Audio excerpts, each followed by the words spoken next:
निमिषा प्रिया के परिवार और विभिन्न राजनीतिक दलों और संगठनों ने भी भारत सरकार से उसे बचाने के लिए राजनीतिक स्तर पर प्रयास करने का आह्वान किया और विदेश मंत्रालय ने कहा कि वो मामले से जुड़े घटनाक्रम पर कड़ी नजर रख रहा है और हर संभव मदद मुहैया करवा रहा है। नमस्कार, मैं हूं आशीष त्रिपाठी आपके साथ। भारतीय नर्स निमिषा को बचाने से संबंधित याचिका पर सुनवाई होनी है। याचिका में केंद्र सरकार को निर्देश देने की मांग की गई है और ये कि भारतीय नर्स को बचाने के लिए कि राजनयिक माध्यमों का इस्तेमाल हो। जस्टिस विक्रमनाथ और जस्टिस संदीप मेहता की पीठ इस मामले पर सुनवाई कर सकती है और ये याचिका सेव निमिषा प्रिया इंटरनेशनल एक्शन काउंसिल नाम के संगठन द्वारा दायर की गई है, जो नर्स की सहायता के लिए कानूनी सहायता दे रहा है। पैसे की चाहत में केरल की नर्स निमिषा और वहां के बहुत सी लड़कियों की तरह निमिषा भी यमन में अपना क्लिनिक खोलने पहुंच गई, लेकिन उसके पार्टनर ने उसे धोखा दे दिया, उसका शारीरिक शोषण किया और उसका पासपोर्ट भी जब्त करके रख लिया। इस मुसीबत से निकलकर देश वापस आने की चाहत में निमिषा अपने पार्टनर तलाल अब्दो को बेहोशी की दवा का इंजेक्शन देकर के वहां से भागने की फिराक में थी, ताकि वो अपना पासपोर्ट और जरूरी कागजात लेकर के वहां से निकलकर भारत वापस आ सकें अपने परिवार, अपने लोगों के बीच। लेकिन दवा का डोज ओवर हो गया, हेजिटेशन में, घबराहट में, और तलाल अब्दो की मौत हो गई। निमिषा को जेल हो गई। 16 जुलाई को उसे फांसी होनी है। कोशिश ये हो रही है कि निमिषा को किसी तरह से बचा लिया जाए। उसके अपने निजी स्तर पर क्या कारण थे, क्यों उसने पति को भेजा, क्या है, बहुत सारे सवाल हैं, लेकिन उन सभी सवालों का जवाब इस वीडियो में मिलेगा भी आपको। लेकिन उसके बाद भी वो भारतीय है और भारतीय होने के नाते उसे यमन में तो कम से कम इस तरह से मौत उसकी नहीं होनी चाहिए, क्योंकि वो एक ऐसी स्थिति होगी कि अंतर्राष्ट्रीय स्तर पर भारत की साख को बट्टा भी लग सकता है। ठीक है, उसकी परिस्थितियां क्या थी, उसने हत्या की क्या, किन परिस्थितियों में क्या, अभी इस सब पूरे मामले पर उसकी बारीकी से जांच होना भी जरूरी है, जैसे कि हम कम से कम अपने स्तर पर स्वीकार नहीं कर सकते, क्योंकि जो वहां हुआ वो वहां की सरकार जानती है या वहां के पुलिस अधिकारी कर्मचारी जानते हैं या निमिषा जानती है। तो निमिषा के द्वारा जो बातें कही जा रही हैं, अगर उस पर यकीन किया जाए, क्योंकि आप अपने ही परिवार के लोगों पर यकीन करेंगे या किसी गैर पर यकीन करेंगे, ये भी एक अहम सवाल है। क्योंकि बहुत सारे कमेंट सेक्शन में लोग सवाल करते हैं कि वो तो मर्डरर है, उसे क्यों बचाना चाहिए, क्योंकि वो भारतीय है, क्योंकि वो अपने पार्टनर को मारना नहीं चाहती थी, बस उसके चंगुल से वो निकलना चाहती थी। केरल की बड़ी संख्या में लड़कियां नर्स की नौकरी करने के लिए यमन, कतर, सऊदी अरब, संयुक्त अरब अमीरात, ओमान, बहरीन, कुवैत जैसे देशों में जाती हैं बेहतर वेतन, बेहतर सुविधाओं की तलाश में।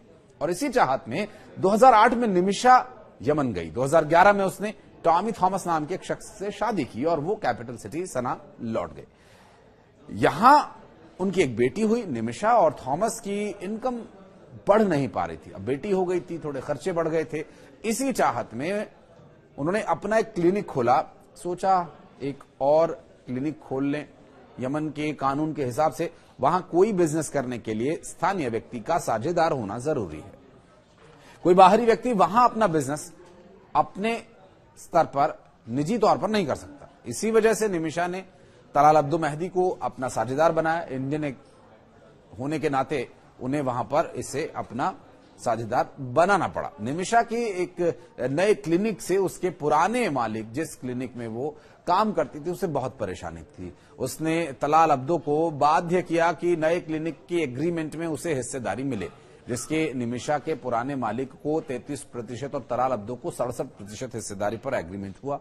तलाल अब्दो निमिषा का पुराना परिचित था और वो जिस क्लिनिक में काम करती थी वहीं पर तलाल भी काम करता था। उन लोगों के बीच अच्छे संबंध थे। तलाल अब्दो 2015 में उसके साथ भारत भी आया था। परेशानी तब खड़ी हुई जब तलाल की असली फितरत सामने आई। निमिषा को क्लिनिक की आड़ में उसने क्या कुछ किया वो तो बहरहाल जांच के बाद और स्पष्ट हो पाएगा। निमिषा या तो खुद बताएं, हालांकि आरोप इस तरह के कि बहुत कुछ उसके साथ किया गया, लेकिन इस क्लिनिक की आय से जो पैसा आ रहा था उसे निमिषा को देना उसने बंद कर दिया। निमिषा ने अपने हिस्से का पैसा मांगा। हर कोई मांगेगा अपनी मेहनत का हिस्से का पैसा। उसने उसके साथ प्रताड़ना शुरू कर दी, उससे शारीरिक रूप से प्रताड़ित करने लगा। और इतना ही नहीं, उसने एक फर्जी मैरिज सर्टिफिकेट भी कोर्ट में पेश करके ये साबित कर दिया कि दोनों की तो शादी हो चुकी है। और उसने निमिषा का पासपोर्ट, अन्य जरूरी कागजात सब कुछ जब्त करके अपने पास रख लिया। और इस वजह से निमिषा भारत नहीं आ पा रही थी। और इसी वजह से उसने तलाल अब्दो को बेहोशी की दवा का इंजेक्शन दिया ताकि वो अपने कागज ले और वहां से निकले। लेकिन दवा का डोज ओवरडोज हो गया और ये सब कुछ हुआ। यमन में शरिया लागू है और इस शरिया कानून के हिसाब से अगर किसी व्यक्ति के साथ कोई गंभीर अपराध जैसे हत्या या घायल करने जैसा अपराध हो जाए तो वो पीड़ित परिवार को मुआवजे के रूप में मोटी रकम देकर के दोषी बच सकता है, बशर्ते पीड़ित परिवार इसके लिए राजी हो और ब्लड मनी यानी किसी तरह से मौत हो जाने पर उसका जो पैसा मिले, यानी उसे ब्लड मनी कहते हैं वहां पर, तो उसे दे करके माफी दे दे और इसके लिए परिवार राजी होना जरूरी है। और इस पूरी प्रक्रिया को ब्लड मनी या शरिया कानून के हिसाब से दिया कहा जाता है।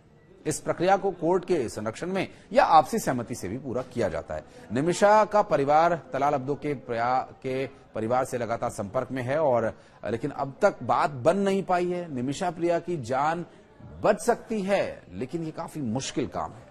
यमन में इस वक्त कोई स्थिर सरकार तो है नहीं, आतंकियों की सरकार है और आतंकी शरिया के मानने वाले हैं, उनके हिसाब से शरिया इज बेस्ट। और इन आतंकवादियों की सरकार ने अभी तक इस पूरे मामले में निमिषा को पूरा बोलने का मौका तक नहीं दिया है।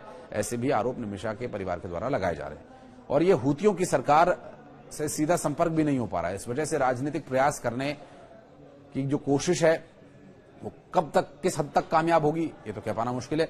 लेकिन जो दूसरा आसान उपाय वो ये कि निमिषा के परिजन तलाल के परिजनों को ब्लड मनी देकर समझौता कर लें।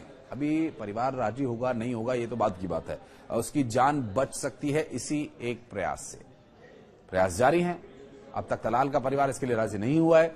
तीसरा ये एक उपाय ये भी है कि मानवता के नाते निमिषा को बख्श दिया जाए क्योंकि उसका इरादा हत्या करने का बिल्कुल भी नहीं था, उसने आत्मरक्षा में खुद को बचाने के लिए ये सब किया। निमिषा की एक जो 10 साल की बच्ची है उसके लिए, परिवार के लिए इस पर विचार किया जा सकता है। अब इन प्रयासों के लिए समय बहुत कम बचा है। केरल के मुख्यमंत्री पी विजयन ने प्रधानमंत्री नरेंद्र मोदी को इस मामले में हस्तक्षेप किए जाने की मांग की और एक पत्र लिखा। प्रधानमंत्री को लिखे पत्र से अनुरोध किया गया कि वे इस मामले को बिना किसी देरी के यमन के अधिकारियों के सामने उठाएं। बहरहाल क्या ये प्रयास काबिल होंगे, क्या ये प्रयास सफल हो पाएंगे, ये सभी विषय अभी एक यक्ष प्रश्न बने हुए हैं। उम्मीद करते हैं कि निमिषा बच जाए, भारत आए, उसके बाद जो जांच हो सच्चाई सामने आएगी। क्योंकि सुप्रीम कोर्ट में भी ये पूरा मामला चल ही रहा है और अब देखना ये होगा कि क्या यहां की सुप्रीम कोर्ट निर्णय लेती है और वहां की सरकार से बातचीत के बाद क्या कोई रास्ता निकल पाता है। आप कमेंट सेक्शन में कुछ भी जो आपको लगता है अपने विचार साझा कर सकते हैं। धन्यवाद।